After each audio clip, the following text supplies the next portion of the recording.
From Pacifica, this is Democracy Now! Estamos aguardando que os acusados We are awaiting mostrem the accusers, for the accusers to show at least some piece of evidence that indicates that I committed any crime during the period that I was in the presidency. está por detrás disso. Now, what is behind that is the attempt to criminalize my political party. In a Democracy Now! Exclusive, former Brazilian President Luiz Inácio Lula da Silva for the hour. The leader President Barack Obama once called the most popular politician on earth is now running again for president of Brazil. He's the current frontrunner, but he may soon be heading to jail instead on what supporters say are trumped-up corruption charges. This comes just 2 years after Lula's close ally, Brazilian president, his successor Dilma Rousseff, was impeached in what many considered to be a coup. Is the future of democracy at stake in Brazil? We'll talk with him about his case, plus today's 15th anniversary of the U.S. invasion of Iraq. And he'll discuss U.S. interference in Latin America and last week's assassination of Rio de Janeiro City Council member and human rights activist Marielle Franco. Está claro que a morte It's clear that her death was a premeditated killing. Now, I don't know if it was a militia or a police, but what is clear is that it is unacceptable. inaceitável. Former Brazilian President Luiz Inácio Lula da Silva, popularly known as Lula, for the hour. All that and more coming up.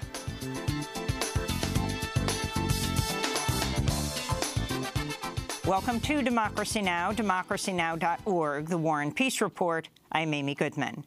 In a startling revelation about the 2016 U.S. election, it's been revealed that a voter profiling company named Cambridge Analytica harvested the data of more than 50 million Facebook users without their permission in efforts to sway voters to support President Donald Trump.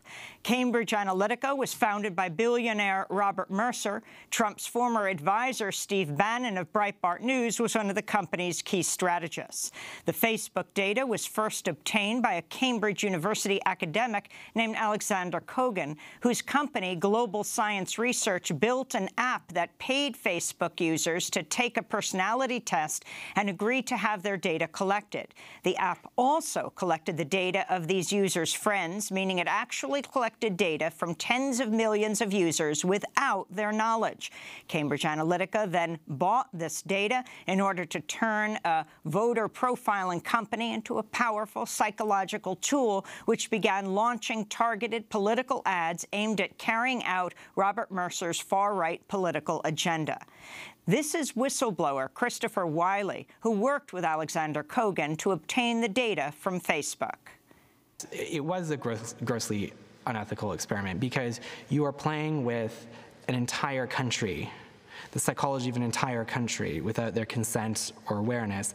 And not only are you playing with the psychology of an entire nation, you're playing with the psychology of an entire nation in the context of the democratic process. The London Observer, The Guardian, and the New York Times all helped break the story. The revelations of the massive data breach and its role in the 2016 election has caused widespread backlash from both U.S. and British lawmakers, who are now calling on Facebook CEO Mark Zuckerberg to testify.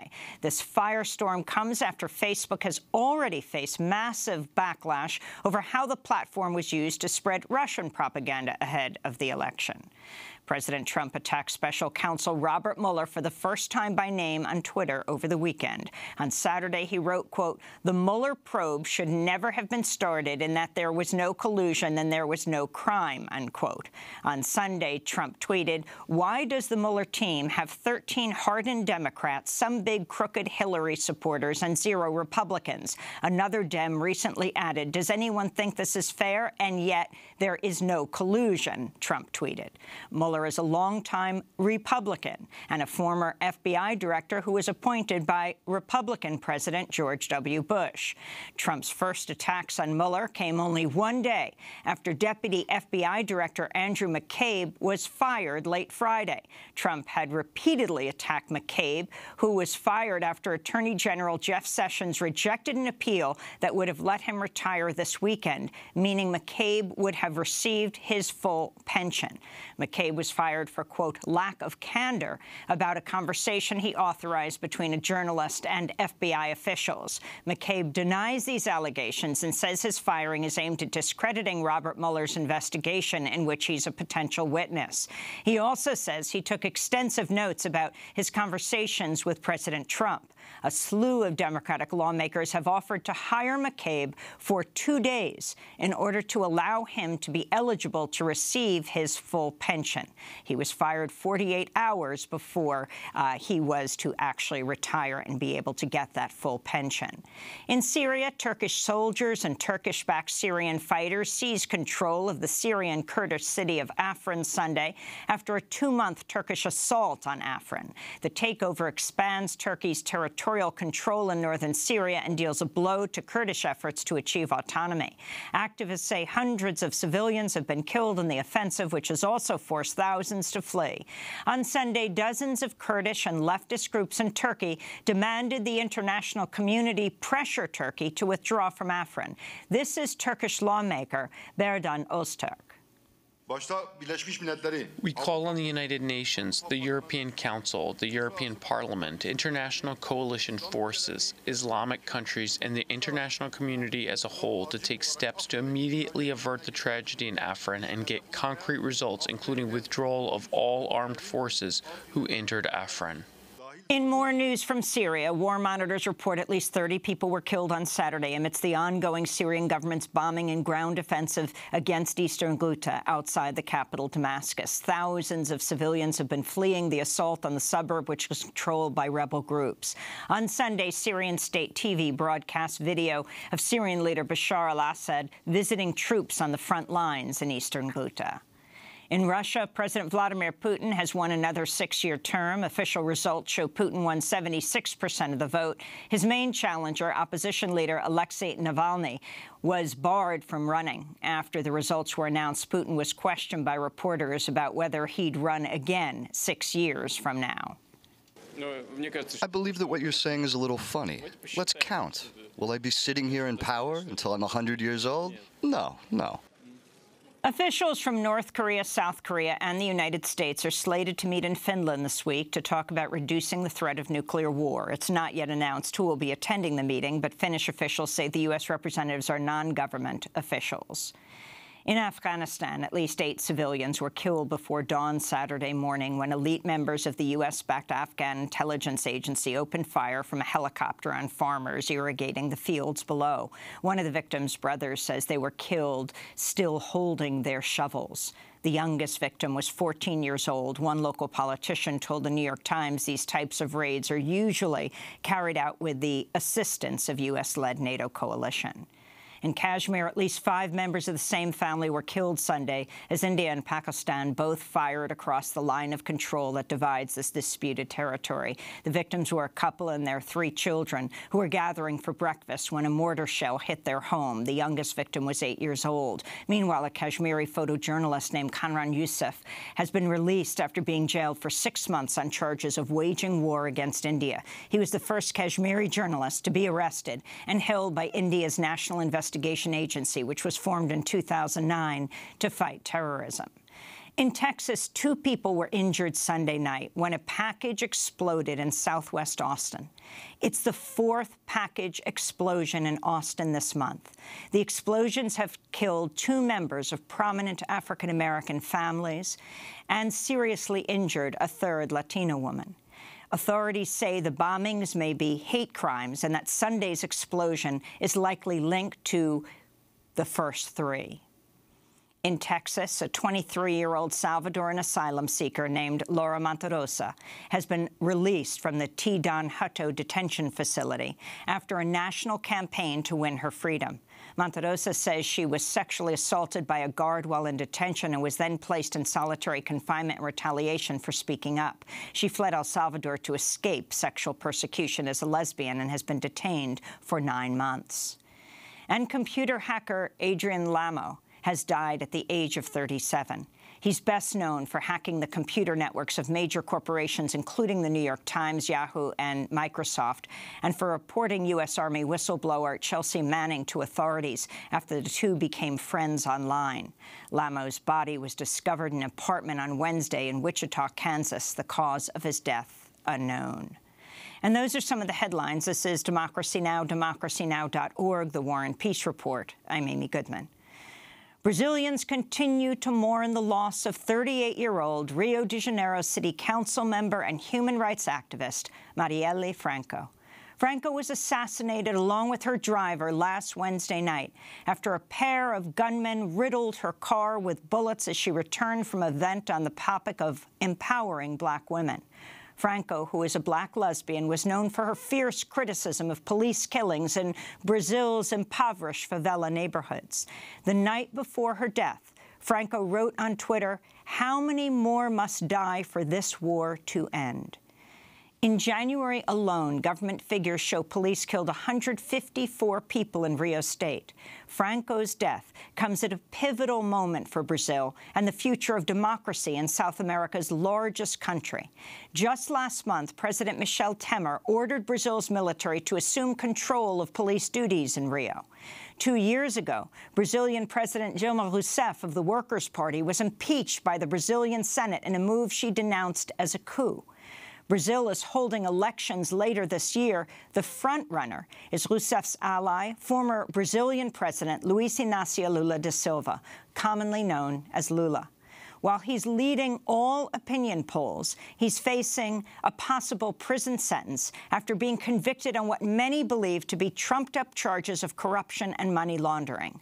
Last year, President Rousseff said, quote, "The first chapter of the coup was my impeachment, but there's a second chapter, and that is stopping President Lula from becoming a candidate for next year's elections," Rousseff said.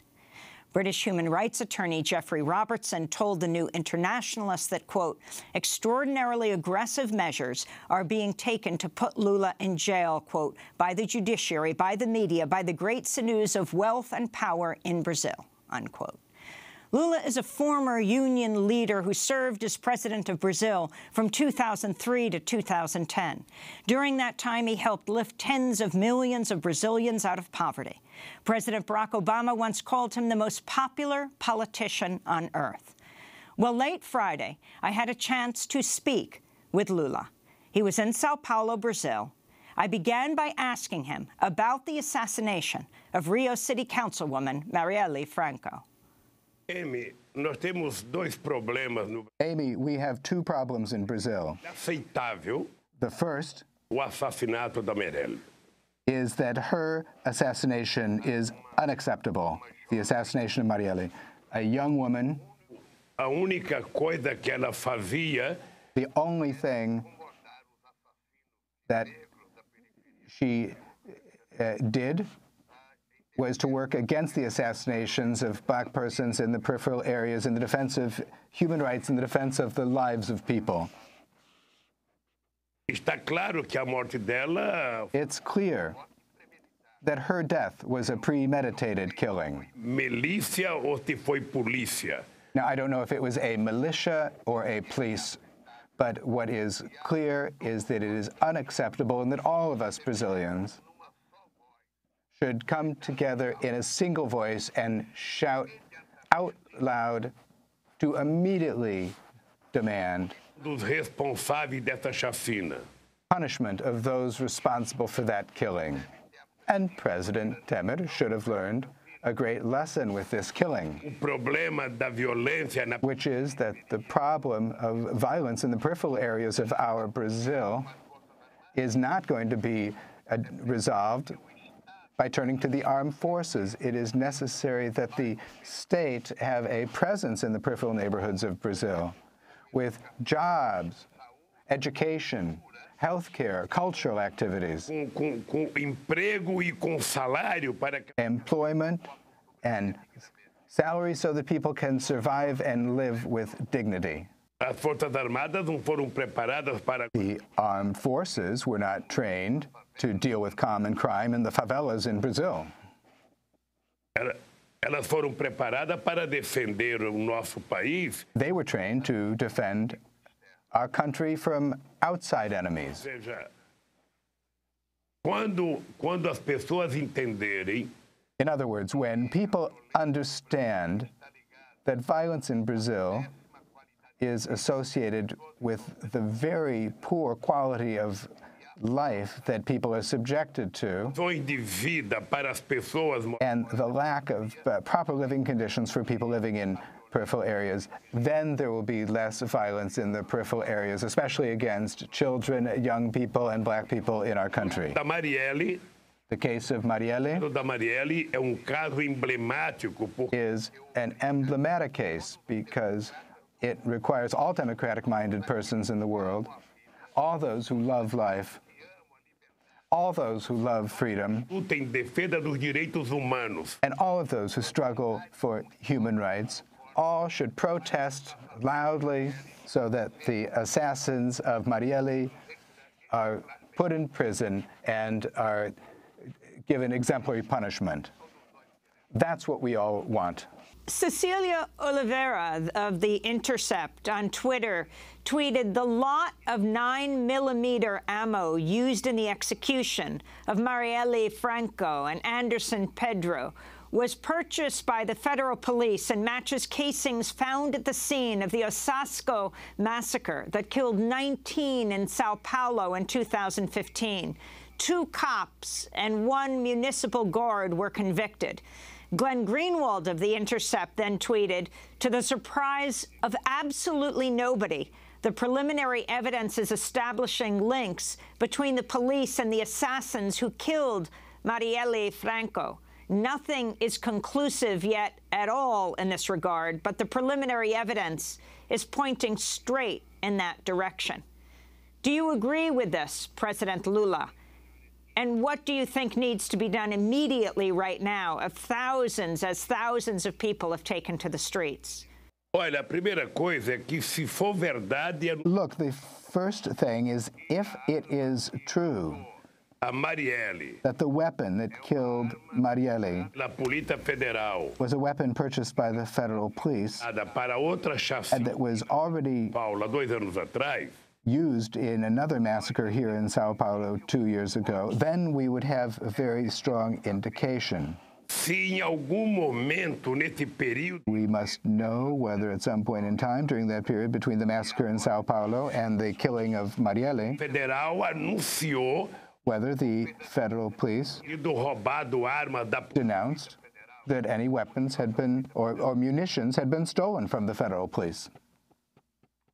porque se não houve roubo e a munição Or if there was a robbery and the munitions or weapons were purchased by the federal police, it's necessary that the federal police explain to Brazilian society why is it that those weapons were in the hands of the assassins. federal e saber o que aconteceu. So if there needs to be clarification with this evidence, if the weapons were stolen and they did not denounce it because they were ashamed that weapons had been stolen from the federal police, well, in this case, Amy, it's Algum cuidado para não very important that people be careful to make sure they're not making untrue accusations or accusations looking for a headline. Now, what is true is that for the police, for the armed forces, for the government, for the police intelligence, tempo possível it should be able to, in the shortest time possible, they should figure out who the assassins were and then punish those assassins. Former Brazilian President Luiz Inácio Lula da Silva. He's now running again for president and is the current frontrunner, but may soon be heading to jail. We'll continue our interview with Lula in a minute and ask him about the charges against him, which his supporters say are politically motivated, and also talk with him about U.S. intervention in Latin America, about this 15th anniversary of the invasion of Iraq, and much more. Stay with us.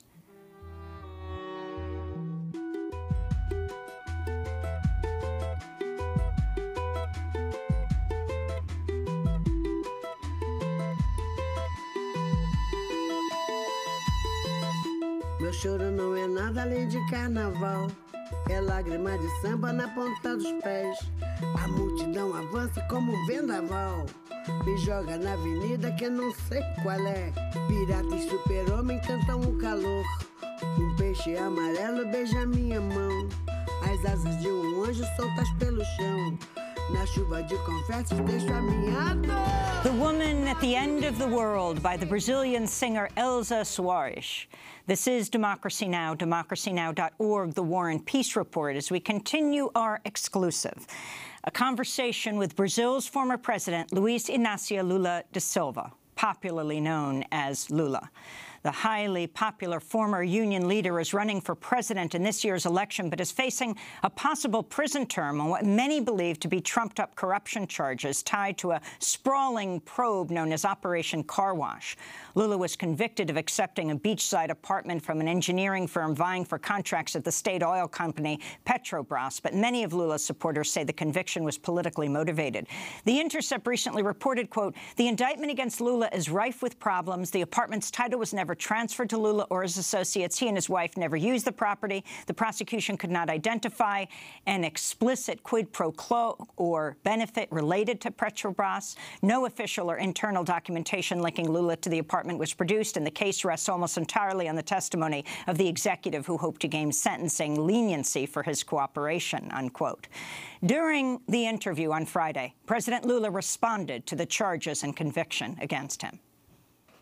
Eu não fui denunciado por corrupção. I was not accused of corruption. I was accused because of a lie. Uma mentira do inquérito policial. In a police investigation, Do Ministério Público. a lie in an indictment by the Office of the Attorney General, and in the judgment of Judge Moro. Porque só tem uma prova em todo esse processo que Because é a prova there's da minha inocência.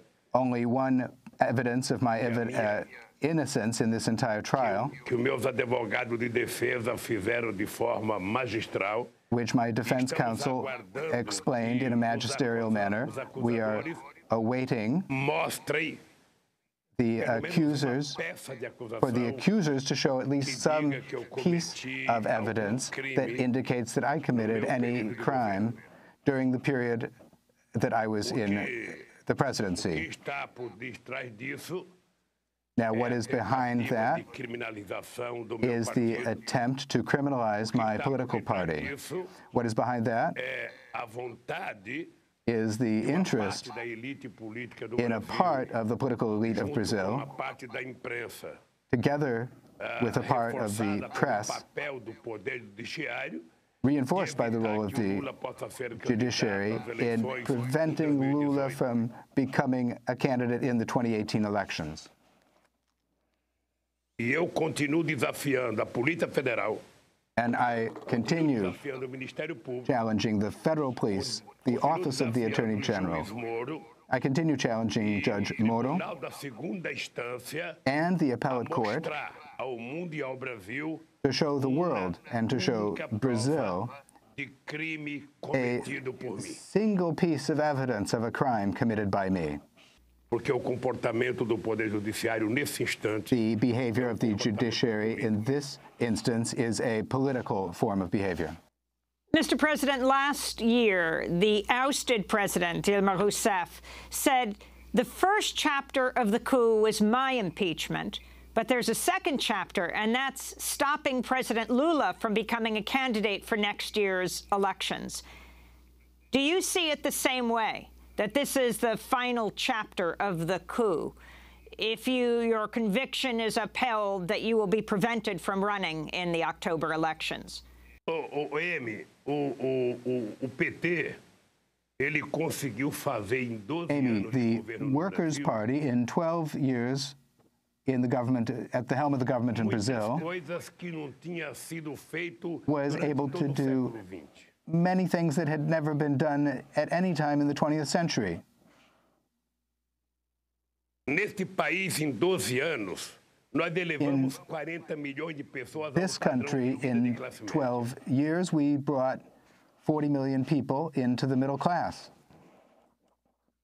Nós tiramos 36 milhões de pessoas da miséria. We drew 36 million people out of poverty. Enquanto a Europa desempregava 62 milhões de postos de trabalho, While a partir de 2008, Europe nós was criamos shedding 20 62 milhões million de jobs empregos formais nesse país. as of 2008, we created 20 million jobs in the formal sector in this country. For 12 years, Trabalhadores brasileiros tiveram all aumento acima da inflação. Brazilian workers were able to overcome inflation. Foi o maior momento de crescimento econômico da história do Brasil. It was the time of the greatest economic growth in the history of Brazil. It was the most distribution of income in the history of Brazil. To give you an idea, in 12 years, brasileiros que jamais tinham entrado num banco. 70 million people began to use the banking system who had never walked into a bank. Ao depor a Dilma, eles não iam querer que o Lula votasse, porque eles sabem que when they got rid of Dilma, uma sociedade brasileira, they did a want relação mais forte Lula to come back because they know that the relationship between the Brazilian people and President Lula was the strongest relationship that the people of Brazil had ever had with a president in the entire history of the country. E mais importante, eles sabem, And even more important, tenho a certeza they know, absoluta I am de que absolutely a melhor certain forma de recuperar a that economia the brasileira best way to ensure é elevar economic a ascensão recovery do povo pobre e trabalhador desse país. in Brazil is to lift up the working people Que eu of this sei como country. fazer isso. They know that I know how to do Quando that. o povo pobre estiver trabalhando, Now hora that que the ele estiver recebendo salário, poor hora que ele people estiver estudando, had hora que ele jobs, estiver comendo melhor, had a hora que ele salary, estiver were morando studying, melhor, were hora que eating ele better, estiver were vestido living, melhor, had better a economia housing. volta a crescer. When that Nós happens, voltamos a ser o the país mais economy otimista grows do mundo again, e and o we povo mais alegre do can mundo. become the most optimistic country in the world and the happiest people in the world. Por isso, eu quero ser candidato a And, presidente da Amy, República do Brasil. that is why I want to be candidate for the presidency of Brazil, Torneiro mecânico. to show Para provar que torneiro mecânico that que não tem diploma a universitário mechanic sabe who cuidar doesn't do have a povo university brasileiro mais degree do que a elite brasileira knows better how to take care of the Brazilian people than the Brazilian elite, who never looked after the welfare of the Brazilian people. President Lula, why did you decide to run for president again? Olha, na verdade, eu não me decidi ainda, Amy. Quem The tá truth is, I decidindo é have o still povo not brasileiro. decided, Amy. The ones who are deciding are the Brazilian people. Veja, todas as pesquisas de opinião Look, pública que all são of feitas no the Brasil, public opinion polls in todo Brazil, mês, e são muitas pesquisas, month after month, and eu there are several of apareço em them, primeiro lugar in all em of todas as them, pesquisas. I'm in first Eu place. começo a ser o candidato que tem o And menos so rejeição. I'm beginning to be the candidate who has the lowest negatives and the possibility of becoming a candidate and winning on the first round. And this is making my adversaries very uncomfortable. Eu tenho And certeza, Amy, que na Suprema Corte, I'm no sure, Tribunal de Justiça, Amy, that eu at the vou Supreme conseguir ser Court, inocentado I e conseguir ser candidato will be a presidente da acquitted República, and that ganhar I will as be eleições e fazer o Brasil candidate. voltar a ser protagonista em política internacional, fazer a And economia crescer, Brazil could once again be a fazer gerar protagonist in empregos e international melhorar a vida policy. do The povo. economy could grow again, create jobs, and improve the quality of life of the people. This is something I know how to do very well. If the case does not go well for you in the Supreme Court, would you consider stepping aside? Primeiro, Amy, eu sou muito otimista.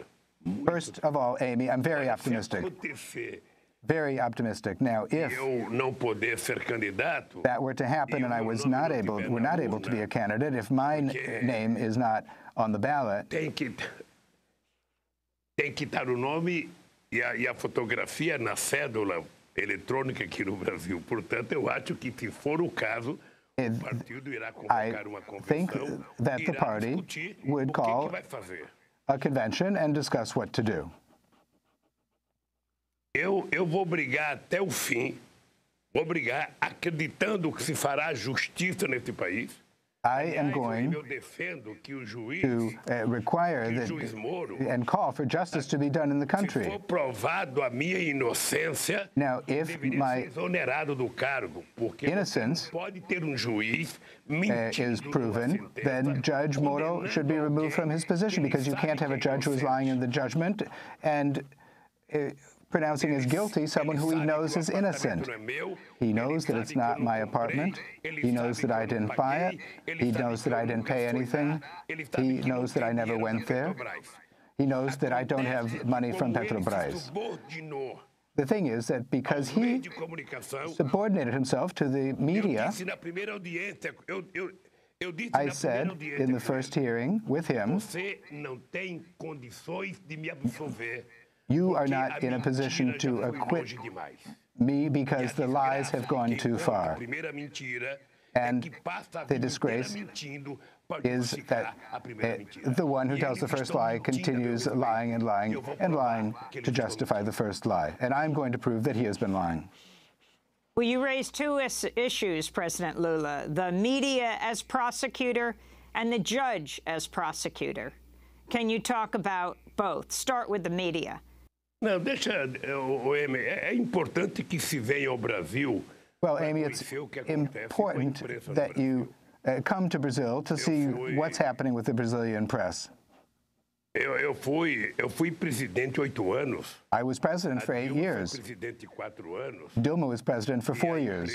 Durante 12 anos, and for 12 years, all the press did was to try to destroy my image and her image and the image of my party. Eu tenho mais matérias negativas contra mim. I have more negative subject matter about me in the leading television news program of Brazil than all of the presidents in the whole history of Brazil. É uma tentativa diária de in other words, it's a daily attempt to massacre me, to tell untruths about Lula, about Lula's family. And the only weapon that I have is to confront them. And they're irritated because after they massacred me for 4 years, any opinion poll by any polling institute showed that Lula was going to win the elections in Brazil. Segundo, o Ministério Público da Lava Jato. Now, second, the Office of the Attorney General and the car wash scandal. I respect very much the institution. I was a member of the Constitutional Assembly, and I helped to strengthen the role of the Office of the Attorney General, but it created a task force organized by a prosecutor who went to television to show a PowerPoint and said that the PT, the Workers' Party, was established to be a criminal organization, that the fact that Lula was the most important person in the PT meant that he was the head of a criminal organization. And on concluding the indictment, he simply said the following. Não me peçam provas. Não me peçam provas. I don't have evidence. I don't have evidence. I have conviction. Eu não quero ser julgado pela convicção do promotor. Ele guarde para ele as suas convicções. I don't want to be judged by the conviction of the prosecutor. He can keep his convictions to himself. I want whoever is prosecuting me to come forward in the proceeding and to tell the people of Brazil what crime I committed. only thing, Amy, that I really want now is for the merits of my trial to be judged. I want him to discuss it. I want him to read the prosecutorial brief and the defense brief and then make a decision. What I really want at this time is that justice be done in this country. The candidate polling second in Brazil's elections is a far right-wing congressman and former soldier named Jair Bolsonaro. He's been called the Brazilian Trump. Can you talk about who he is, what he represents, and if you understand there's any communication between him and the U.S. government right now?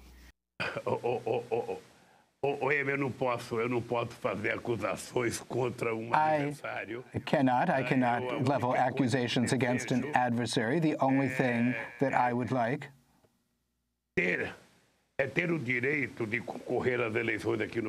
to have the right to run in the elections here in Brazil, to win the elections, and to recover the right of the Brazilian people to live well. I cannot pass judgment on the President of the United States, just as I cannot pass judgment on the President of Uruguay, and much less can I pass judgment on my adversaries. But if you can explain what he represents, how you differ from him. No, ele deputado federal, He is a member of the federal Congress. He was a captain in the Brazilian army. The information that we have is that he was expelled from the Brazilian army. And his behavior is far right-wing, fascist. He is very much prejudiced against women, against blacks, against indigenous persons, against human rights. He believes that everything can be resolved with violence. So I don't think he has a future in Brazilian politics. He has the right to run. He speaks. He projects a certain image that to please a part of the society that is of the extreme right. But I don't believe that the Brazilian people have an interest in electing someone with his sort of behavior to serve as president of the Republic. Do you think he was happy with Marielle's death? I think so, because he's preaching violence every day. He preaches violence. He believes that those who defend human rights are doing a disservice to democracy. He thinks that those who defend women's rights are doing a disservice to democracy. Likewise, those who defend the rights of the black community. He is against everything that is discussed when one is talking about human rights. We continue with Brazilian presidential candidate, former President Luiz Inácio Lula da Silva, in 30 seconds.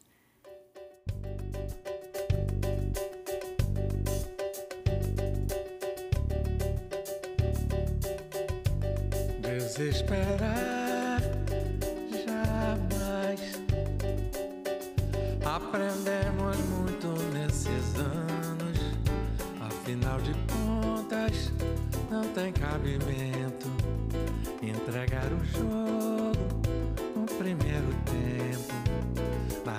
Never Despair by Brazilian singer Ivan Lins. This is Democracy Now! I'm Amy Goodman. It was a return to our conversation with the former Brazilian president, the current presidential candidate, Luiz Inácio Lula da Silva. Mr. President, I want to ask you about what's happened in Honduras with the Organization of American States saying that the election there of the incumbent President Hernández was deeply flawed, with the U.S. ambassador to the United Nations, Nikki Haley, going to Honduras. Clearly, the ambassador there, the U.S. representative there, deeply involved in what has taken place with the swearing in of the president before a correction of the elections. Your thoughts on what's happened in Honduras, the U.S. involvement there, and also the U.S. attitude towards, the U.S. actions towards Venezuela. putting certain Venezuelan leaders on a list of those banned from entering the United States and taking other punitive measures against Maduro, President Maduro. Amy, é bastante visível Amy, a it's interferência norte-americana quite visible that países da América Central. the United States is interfering in the countries of Central America. It's not just today that there's U.S. interference. In many countries of Central America, the U.S. ambassador behaves as though they were elected by the far right in the countries of our dear Central America. What I deeply regret is that the United States has not learned to live democratically with the countries of Central America and with the countries of Latin America. Em janeiro de 2003, in January of 2003, I had been president of the Republic for less than 1 month, and there was already a conflict underway between the United States and Venezuela. And I was in Ecuador, participating in the inauguration of the president of Ecuador when I met with Chavez.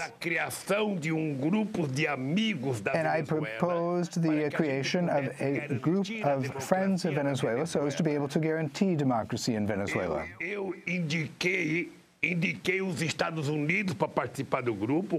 told the United States that they should participate in the group. Colin Powell participated in the group, and I also got Spain involved, and Aznar participated in the group. Why? Because Spain had been the first country to recognize the coup, and the United States was accused of being involved in the coup. E coloquei o Brasil, coloquei a Argentina para participar do lado da América do Sul. E eu acho que mais a and França. Argentina there, and I think France as well. E nós encontramos jeito de fazer com que a Venezuela tivesse tempo de paz e tivesse And we were eleição. able to give Venezuela tem que a acontecer time of peace, be able to hold elections. Something like that should happen today. Self-determination of the peoples is a sacred matter. É direito dos Estados Unidos tomarem a decisão que bem entender a respeito dos Estados Unidos. Right of the United States. The United States has right to decide matters pertaining to the United States. That is called sovereignty. And it is up to Venezuela to make the decision within the sovereignty of Venezuela. Fazer com que o presidente Bush se reunisse com o presidente Chavez. I several times did what I could to get President Bush to meet with President Chavez. Na primeira reunião que o presidente Obama foi a Trinidad e Tobago, logo no primeiro ano da posse dele. When President Obama was recently in power, he went to Trinidad and Tobago, and then we had a meeting with him and with Chavez, trying to create the conditions for the United States to have a more peaceful relationship with Venezuela. But it seems to me that it's not possible. There's a certain irrationality at the U.S. State Department that doesn't want to negotiate peace in Venezuela. Preciso compreender que a América do Sul crescendo vai melhorar. But we need to understand that if Central America grows, it's going to improve the economic situation generally. Risco em qualquer lugar do mundo. Por isso eu lamento. No one wants to see democracy at risk anywhere in the world, and that is why I regret that there's not understanding on the part of the United States with respect to Venezuela. The U.S. CIA, U.S. government, is well known to have been involved in the 1964 coup in Brazil. Do you see any evidence of that, both in the ouster of President Dilma Rousseff and also your own case? Do you see any evidence of foreign involvement, particularly the U.S.? Olha, levou quase 40 anos para ficar provado que... Well, it took almost 40 years to prove that the United States indeed did participate in the 1964 coup. Embora não seja defensor da teoria da conspiração. Now, even though I am not a defender of conspiracy theories, I am convinced, A gente nos Estados Unidos que não aceita o protagonismo do Brasil people na in the política United externa. States, some don't accept Brazil playing such a proactive role in foreign policy. Há interesses extraordinários na nossa Petrobras. There are extraordinary interests in our Petrobras, Efetivamente na influência do and Brasil na América there Latina e is na América do interest Sul. in Brazil's influence in Latin America and in South America. Há interesses que não dê certo, sabe, o funcionamento dos BRICS e a criação are do interests Banco dos BRICS. That not wanting to necessarily see the bank of the BRICS countries go forward. Todo santo dia, a relação do Ministério Público brasileiro e do juiz Moro com o Ministério Público americano. There is the Brazilian press always talks about the close relationship between the Office of Attorney General in Brazil and the Department of Justice in the United States around Petrobras issues. E nós estamos tentando investigar. And we are trying to investigate. Brazilian legislators go to the U.S. Congress. They talk with U.S. congresspersons.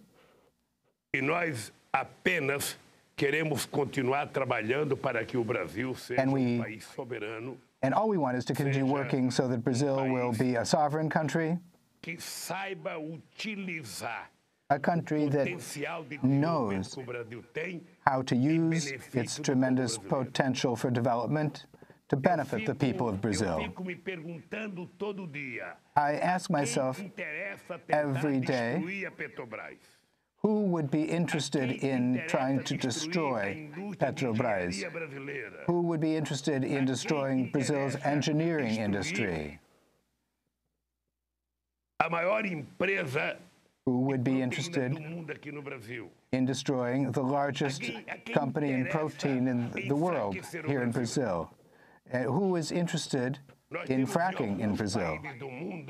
Mr. President, Monday marks the 15th anniversary of the U.S. invasion of Iraq.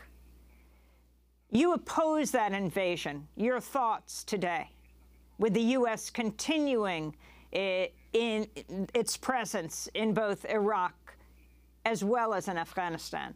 Amy, eu lamento profundamente porque no dia 10 de dezembro de 2002, Amy, I am so sorry that on December 10th, 2002, I spoke with President Bush at the White House.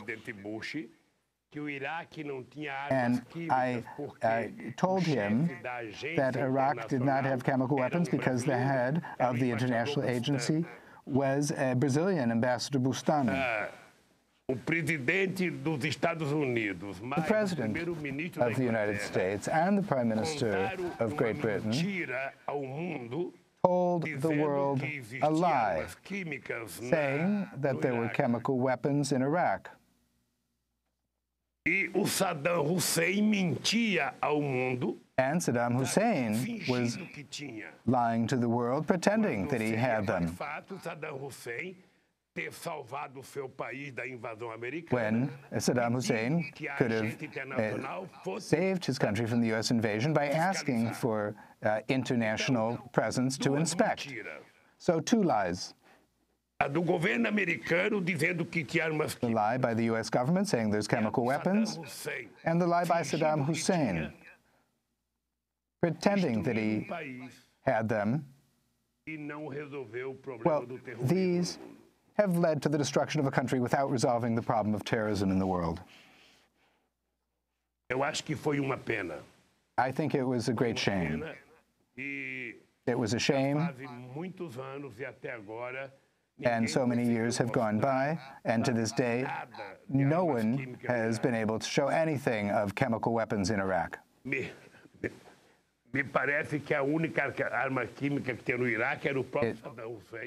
It seems to me that the only chemical weapons were just him pretending that there were, and then terrorism goes on.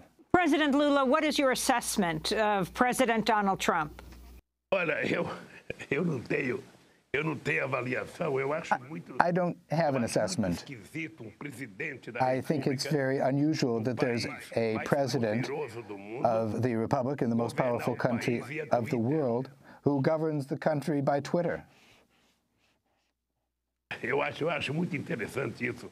I find that very interesting. Mas de qualquer forma, eu tenho que respeitar porque ele foi eleito pelo povo americano. But in any event, I have to respect him because he was elected by the people of the United States. And if he was elected by the people of the United States, then he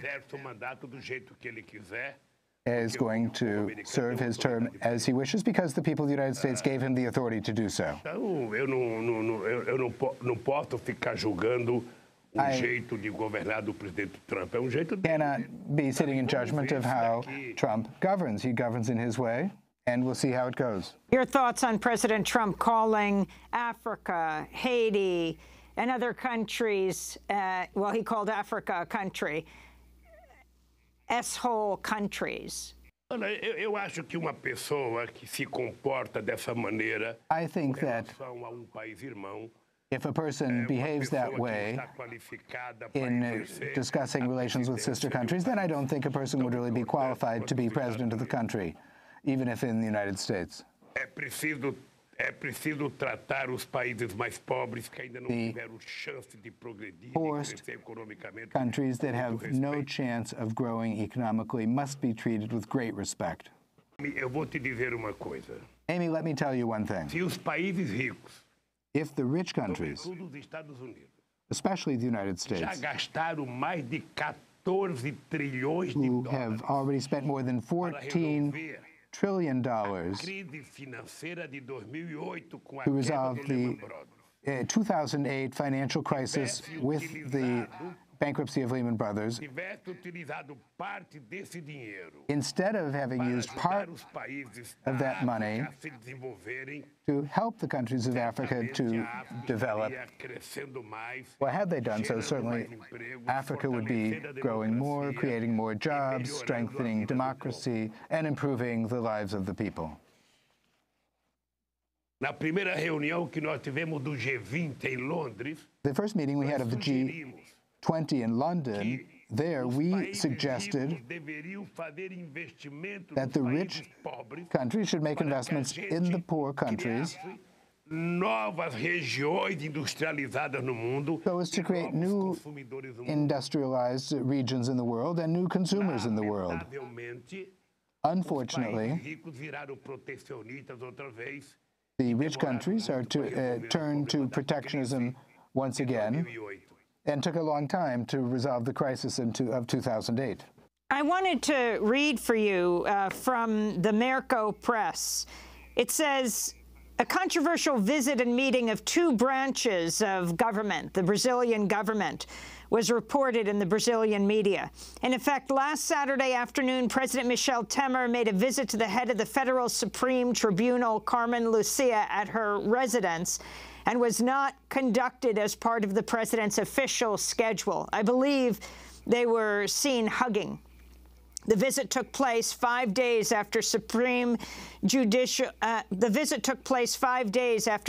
Tribunal Justice Luis Roberto Barroso allowed police to investigate Temer's financial records, the first time in the history of Brazilian Republic that an acting president has had his financial records opened by judicial order.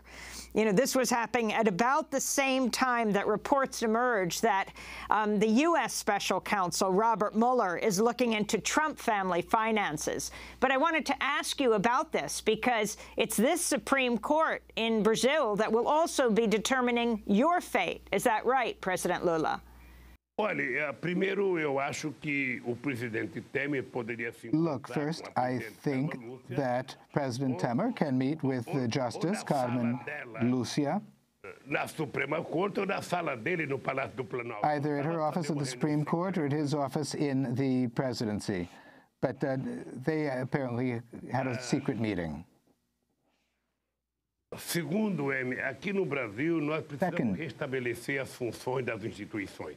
Amy, here in Brazil, we need to reestablish the functions of the institutions. Here in Brazil, aqui no Brasil a política está judicializada. Politics is becoming channeled into the courts, and the courts are becoming politicized. E é preciso que as instituições voltem à normalidade. And each institution needs to go back to normalcy. The judiciary, through the Supreme Court, is a guarantor of the Constitution. An executive branch executes, carries out, and the legislative branch legislates. If we were to once again have a harmonious and respectful relationship, then we can have Brazil go back to normalcy. I, too. Coisas muito anormais no Brasil. Well, tem muito juiz e ministro falando pela televisão. Abnormal things have happened. There are judges talking on television every day. Há processo de desrespeito às instituições. There's a process of disrespecting institutions in Brazil. Parte do Poder Judiciário fazendo greve.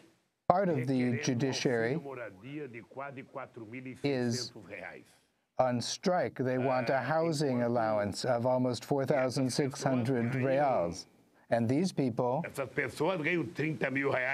earn 30,000 reals per month, so they don't need a housing allowance, like the Brazilian population who have no home. Those people need housing assistance. Eu tenho convicção, Amy, tenho certeza. So I have the conviction, Amy, I am certain that it is possible to reestablish harmony in Brazil. I'm certain that it is possible to go back to a climate like we had in 2010, 2009, with everyone living harmoniously, people talking among one another, and everybody living democratically in diversity. President Lula, you could be arrested at any point. What will you do? Não, eu não posso ser detido a qualquer momento. Eu não posso ser detido a qualquer momento. I cannot be arrested at any moment. Ser detido a qualquer momento. This thing about any moment is dos meus adversários, dos meus inimigos. A desire on the part of my adversaries and my enemies. I can only be arrested if someone proves that I have committed a crime. Eu tenho certeza, Amy. I'm certain, Amy, que eu estou falando com você, as I speak with you right now, do que os meus acusadores. I have a perfect peace of mind as compared to those who are leveling accusations against me. Dos inocentes. I have the peace of mind of the innocent. Tranquilidade dos inocentes. You can rest assured that I have the peace of mind of those who are innocent, and those who are bringing accusations against me know that they're doing so on the basis of a lie, and therefore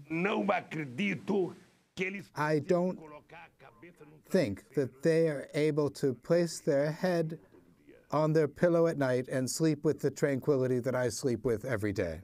Even if you continue to say you're innocent, a court has ruled that you are guilty and face, nearly 10 years in jail.